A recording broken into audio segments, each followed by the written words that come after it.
Hello friends, स्वागत है आपका डॉक्टर AR यूट्यूब चैनल में। आज का हमारा टॉपिक भारतीय शासन एवं राजनीति है। ये नया टॉपिक है जिसे हम आज स्टार्ट कर रहे हैं। इससे पहले हमने तुलनात्मक राजनीति के बहुत सारे वीडियोस डाले हैं, तो उसको आप देख लीजिए। 9 या 10 से भी ज़्यादा वीडियो है तुलनात्मक राजनीति टॉपिक पे, जिसमें डिटेल में तुलनात्मक राजनीति के सारे MCQ क्वेश्चन दिए हुए हैं।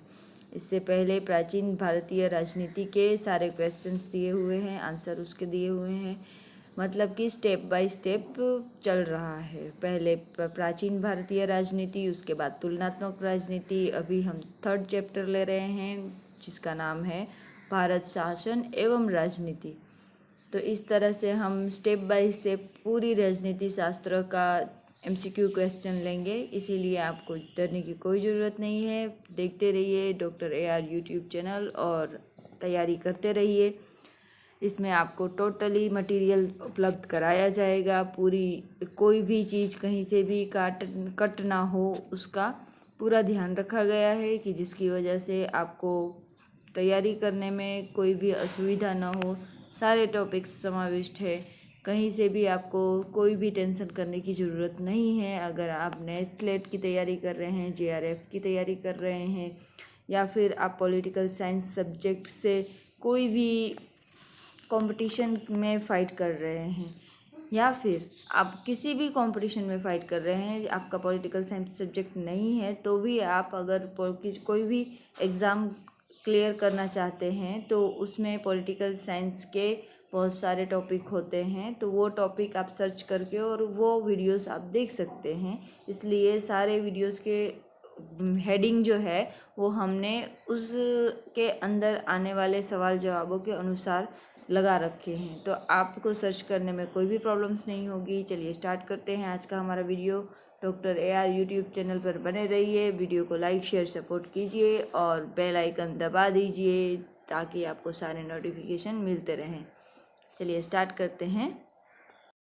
राष्ट्रीय आंदोलन, संवैधानिक विकास और भारतीय संविधान की रचना, इसका फर्स्ट क्वेश्चन हम लेते हैं। भारत भारतीय के लिए है, यह कथन किसका है? स्वामी दयानंद सरस्वती का है। स्वतंत्रता हमारा जन्मसिद्ध अधिकार है और मैं इसे लेकर ही रहूंगा, यह किसका कथन है? बाल गंगाधर तिलक।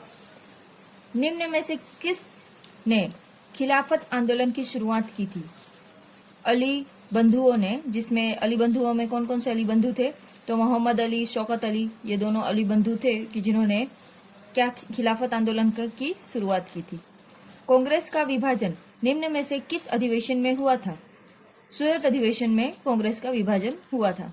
निम्न में से किस अंग्रेजी मुस्लिम स्कूल का संस्थापक माना जाता है? किसे अंग्रेजी मुस्लिम स्कूल का संस्थापक माना जाता है? तो सर सैयद अहमद खान को अंग्रेजी मुस्लिम स्कूल का संस्थापक माना जाता है। भारतीय राष्ट्रीय कांग्रेस की स्थापना कब हुई थी? 28 दिसंबर 1885 को हुई थी। 28 दिसंबर 1885 को भारतीय राष्ट्रीय कांग्रेस की स्थापना हुई थी। निम्न में से किसको भारतीय राष्ट्रीय कांग्रेस के स्थापक के नाम से जाना जाता है? तो इसमें आएगा A.O. ह्यूम को। A.O. ह्यूम की हिमाकत से यह राष्ट्रीय कांग्रेस की स्थापना हुई थी, इसीलिए उनको भारतीय राष्ट्रीय कांग्रेस का संस्थापक माना जाता है। निम्न में से कौन गर्मपंथी नहीं है? तो गर्मपंथी और नरमपंथी ऐसे दो ग्रुप बन गए थे भारतीय राष्ट्रीय कांग्रेस में। तो गर्मपंथी जो ग्रुप थे वो अलग थे और नरमपंथी जो थे उनका विचार स्वभाव सब नरम था, इसलिए उनको नरमपंथी के नाम से जाना जाता था। तो जिसमें गर्मपंथी नहीं थे, इसमें पूछा है, तो उसमें ये तीनों आएंगे। तिलक नहीं है में आएंगे दादा भाई नौरोजी, और है में आएंगे तिलक, अरविंद घोष और बिपिन चंद्र पाल। लाल, बाल और पाल, ये तीनों का नाम गर्मपंथी में आता था, लाल, बाल और पाल। ठीक है, नेक्स्ट लेते हैं। निम्न में से कौन नरमपंथी नहीं है? नरमपंथी नहीं है तो लाला लजपत राय जो है वह नरमपंथी नहीं है। साइमन कमीशन भारत कब आया था? 1928 में साइमन कमीशन भारत में आया था। मुस्लिम लीग का भारत में गठन कब हुआ था? 1906 को मुस्लिम लीग का भारत में गठन हुआ था। बंगाल का विभाजन कब हुआ था? 1905 में बंगाल का विभाजन हुआ था। जलियांवाला बाग घटना कब हुई थी? कौन से वर्ष में? 23 अप्रैल, वैशाखी का त्यौहार था उस दिन, 1919 के दिन हुई थी। जलियांवाला बाग की घटना का जिम्मेदार किसको ठहराया गया? जनरल डायर को ठहराया गया। निम्न में से किस कारणवश गांधी जी ने असहयोग आंदोलन को वापस ले लिया था? तो उत्तर प्रदेश के गोरखपुर जिले में चोरा चोरी नामक स्थल पर हिंसा का प्रयोग होने के कारण गांधी जी ने अपना असहकार आंदोलन जो था, असहयोग आंदोलन, उसको वापस कर लिया था। गांधी जी का मानना था कि उनका जो भी कार्य है स्वतंत्रता प्राप्ति का या फिर अपना बात मनवाने का अंग्रेजों से, तो वो अहिंसक मार्ग से होना चाहिए, अहिंसक साधनों से होना चाहिए। जब भी चोरा चोरी का बनाव हुआ और लोगों ने हिंसा प्रवृत्ति अपनाई तो उनको ऐसे लगा कि अभी उनके अहिंसा के शस्त्र को लोग ठीक तरीके से समझ नहीं पाए हैं, तो यह योग्य समय नहीं है अपना असहकार आंदोलन को आगे बढ़ाने का। इसीलिए जब तक लोग अहिंसा के मार्ग को नहीं ठीक से समझ सकते तब तक उन्होंने स्थगित रखा अपने सत्याग्रह को, और उन्होंने ये चोरा चोरी के बनाव के बाद अपना असहकार आंदोलन बंद कर दिया। तो ये था असहकार आंदोलन बंद होने का मेन रीजन, चोरा चोरी घटना। चलिए नेक्स्ट लेते हैं। भारत में द्वैत शासन प्रणाली की शुरुआत कब से हुई? तो भारत में द्वैत शासन प्रणाली की शुरुआत भारत सरकार अधिनियम 1919 से हुई। निम्न में से किसके काल में सरकारी गोपनीयता एक्ट पास हुआ था? लॉर्ड कार्जन के काल में सरकारी गोपनीयता एक्ट पास हुआ था। द्वितीय गोल मैजिक सम्मेलन कब हुआ था? 1931 में द्वितीय सम्मेलन हुआ था, गोल मैजिक सम्मेलन। लंदन में इंडिया होम रूल सोसाइटी को किसने संगठित किया? इंडिया होम रूल सोसाइटी को लंदन में श्याम कृष्ण जी वर्मा ने संगठित किया था, श्यामजी कृष्ण वर्मा ने संगठित किया था। भारतीय राष्ट्रीय कांग्रेस के 1907 के सूरत अधिवेशन की अध्यक्षता किसके द्वारा की गई थी? रास बिहारी बोस के द्वारा भारतीय राष्ट्रीय कांग्रेस 1907 के सूरत अधिवेशन की अध्यक्षता हुई थी। रास बिहारी बोस के मार्गदर्शन में भारतीय राष्ट्रीय कांग्रेस 1907 सूरत अधिवेशन हुआ था। कांग्रेस न तो लोगों के द्वारा प्रेरित थी और न ही उनके द्वारा आविष्कार किया गया था, और न ही उनकी योजनाओं द्वारा चलती थी। निम्न में से किसका कथन था? लाला लाजपत राय का यह कथन था कि कांग्रेस न तो लोगों के द्वारा प्रेरित थी, न उनके द्वारा आविष्कार किया गया था, और न ही उनकी योजनाओं द्वारा चलती थी। कांग्रेस, लाला लाजपत राय के अनुसार कांग्रेस जो थी वो लोगों के द्वारा नहीं स्थापित की गई थी, लोगों के कार्यों के लिए भी कार्य नहीं कर रही, लोगों के कार्यों के लिए वो सिर्फ कार्य कर रही थी, लेकिन लोगों से उसका जो संबंध घनिष्ठ होना चाहिए वो नहीं था, लाला लाजपत राय के अनुसार।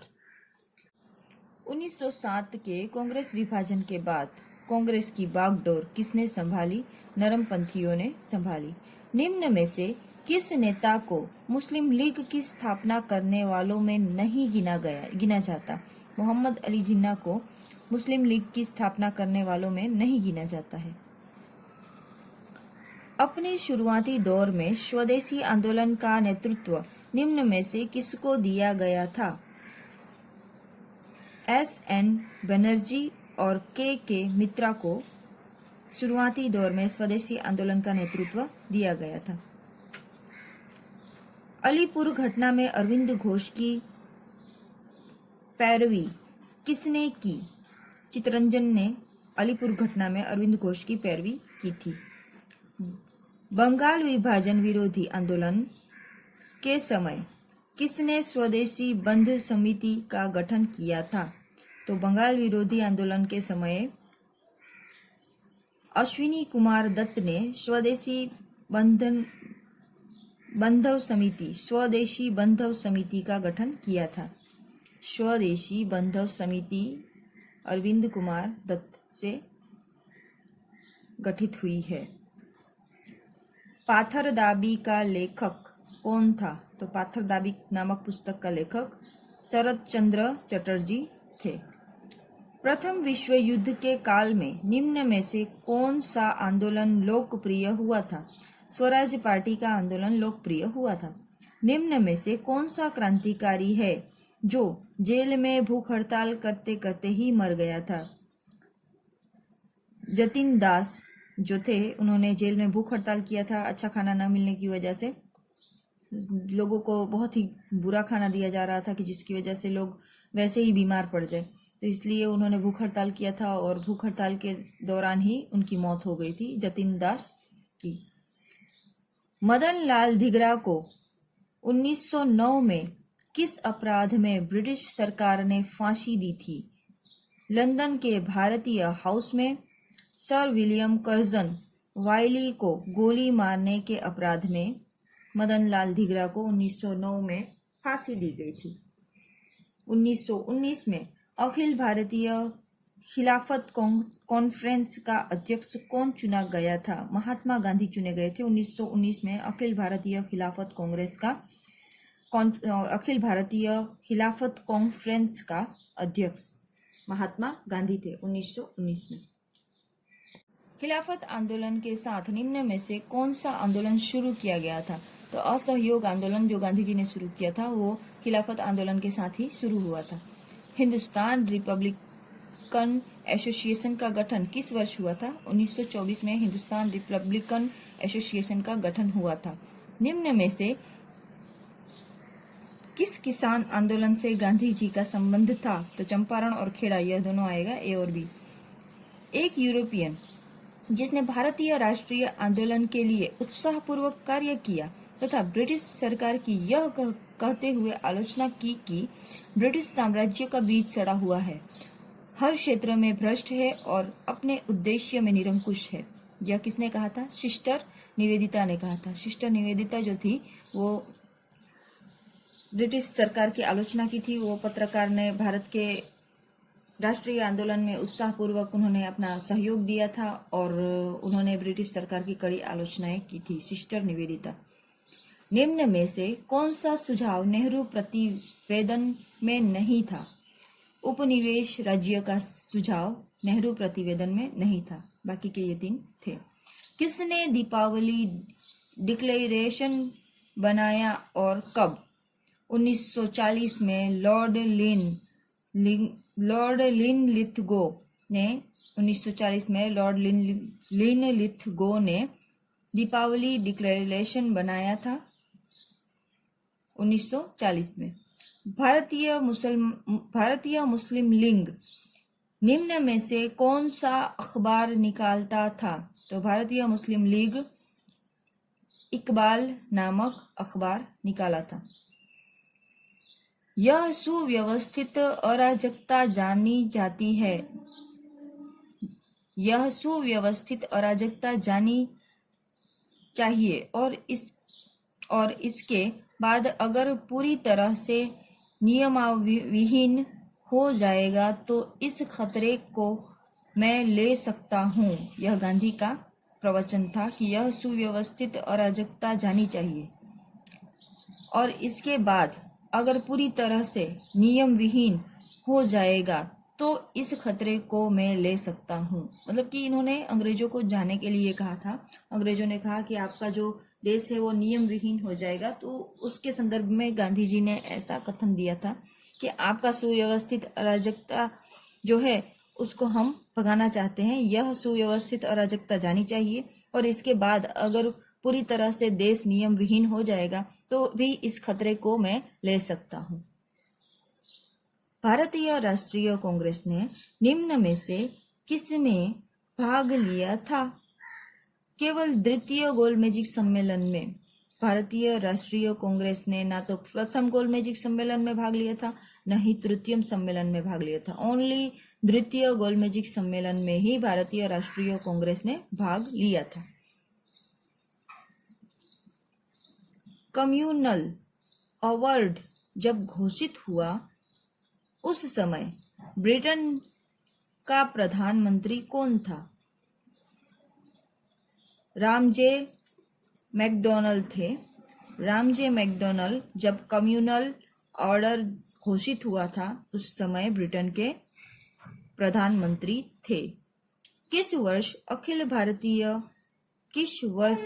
भारतीय मजदूर और किसान दल की स्थापना की गई? 1920 में अखिल भारतीय मजदूर और किसान दल की स्थापना हुई। कांग्रेस के किस अधिवेशन में सविनय अवज्ञा आंदोलन शुरू करने का निर्णय लिया गया था? अहमदाबाद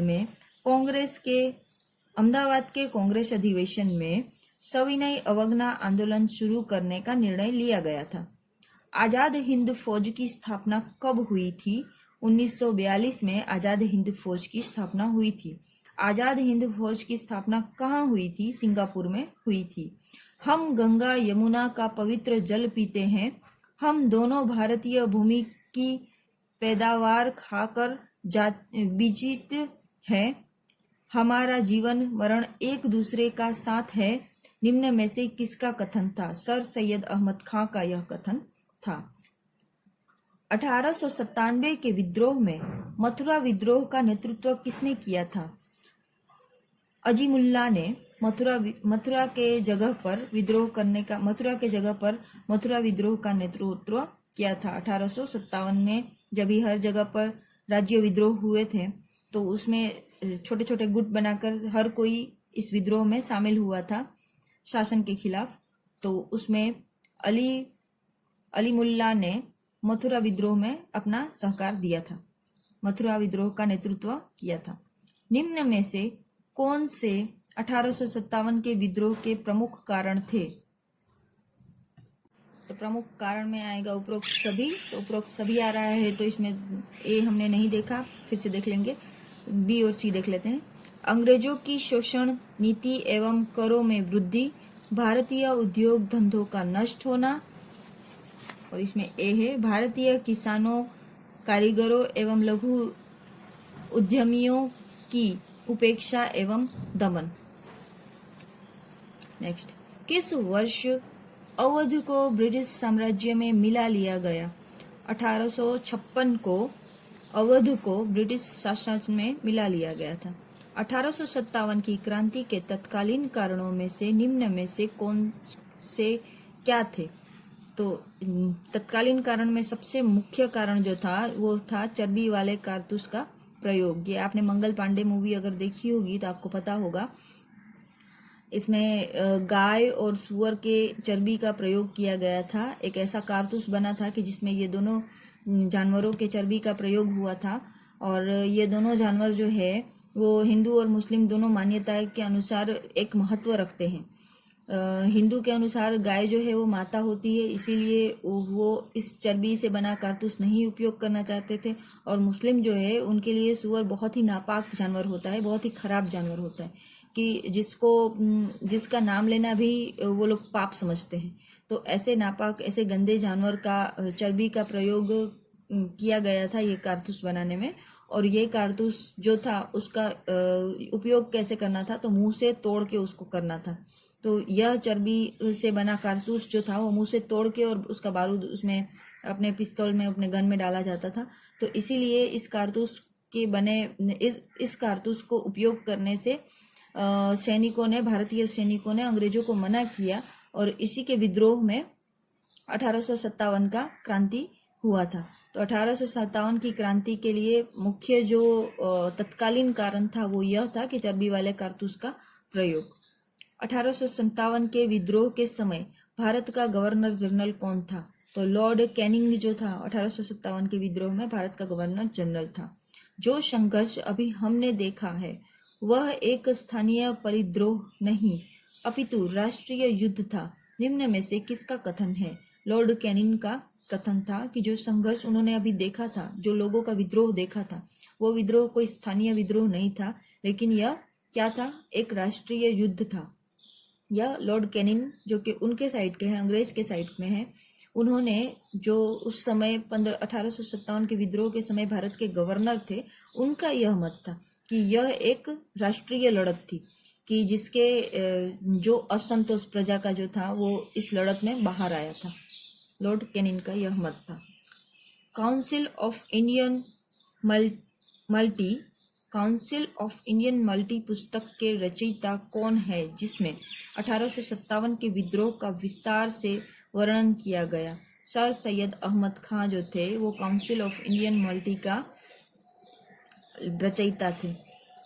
यह विद्रोह न तो कोई पूर्ण संगठित राष्ट्रीय आंदोलन और न ही स्वतंत्रता संग्राम है। यह किसका कथन था? के दत्त का कथन था। 1857 की क्रांति न तो प्रथम क्रांति थी, न संग्राम और न ही प्रथम स्वतंत्रता संग्राम। यह किसका कथन है? मजूमदार का कथन है, मजूमदार का। कांग्रेस जो सूरत अधिवेशन में विभक्त हो गई थी, वह लखनऊ अधिवेशन 1916 में किसी के प्रयत्नों से फिर से एक हो गई। बाल गंगाधर के प्रयत्न से, किसके प्रयत्न से फिर से एक हो गई? तो बाल गंगाधर के प्रयत्न से। जो सूरत अधिवेशन में अलग हो गई थी, वह लखनऊ अधिवेशन 1916 में एक हो गई, बाल गंगाधर के नेतृत्व में। दांडी मार्च महात्मा गांधी द्वारा किस वर्ष शुरू किया गया था? 1930 में दांडी मार्च यात्रा शुरू हुई थी। निम्न में से 12 मार्च 1930 में, निम्न में से किसका संबंध कांकोरी कांड से है? राम प्रसाद बिस्मिल का संबंध कांकोरी कांड से है। तुम मुझे खून दो, मैं तुम्हें आजादी दूंगा, यह सबसे फेमस कथन जो सुभाष चंद्र बोस का है। Grand old man of India किसको कहा जाता है? दादा भाई नौरोजी। ये सबसे ओल्ड इंसान थे जो भारतीय राष्ट्रीय कांग्रेस में अपना सहकार दे रहे थे, इसीलिए इनको grand old man of India कहा जाता है। इन्होंने 3 पीढ़ी तक अपना सहकार इस भारतीय राष्ट्रीय आंदोलनों में दिया और भारतीय राष्ट्रीय कांग्रेस में 3 पीढ़ी तक यह जुड़े रहे। तो सबसे ओल्ड और सबसे ज़्यादा समय तक काम करने वाले grand old man of India दादा भाई नौरोजी को कहा जाता है। सविनय अवज्ञा आंदोलन की शुरुआत कब हुई? 6 अप्रैल 1930 को सविनय अवज्ञा आंदोलन की शुरुआत हुई। करो या मरो किसका कथन था? गांधी जी का। गांधी जी ने जब भी देखा कि अब हमें आज़ादी लिए बिना नहीं चुप बैठना है और अब हमें आज़ादी लिए बिना नहीं चलेगा, तब उन्होंने यह नारा लगाया था, करो या मरो। गांधी इरविन पैक्ट की मुख्य शर्त क्या थी? गांधी इरविन पैक्ट की मुख्य शर्त थी सविनय अवज्ञा आंदोलन की समाप्ति। पाकिस्तान शब्द का सृजनकर्ता कौन था? रहमत अली। रहमत अली ने पाकिस्तान शब्द का सृजन किया था, रहमत अली। चलिए मित्र बंधुओं, तो अभी तक के लिए इतना ही। आगे मिलेंगे नेक्स्ट वीडियो में, तब तक के लिए दीजिए इजाज़त। वीडियो को लाइक शेयर सपोर्ट जरूर कीजिए। Thank you very much. हमारा प्रयत्न आपको कैसा लगता है ज़रूर से बताइए, कमेंट कीजिए। अगर कुछ ना समझ में आए तो भी बताइए। Thank you very much, bye.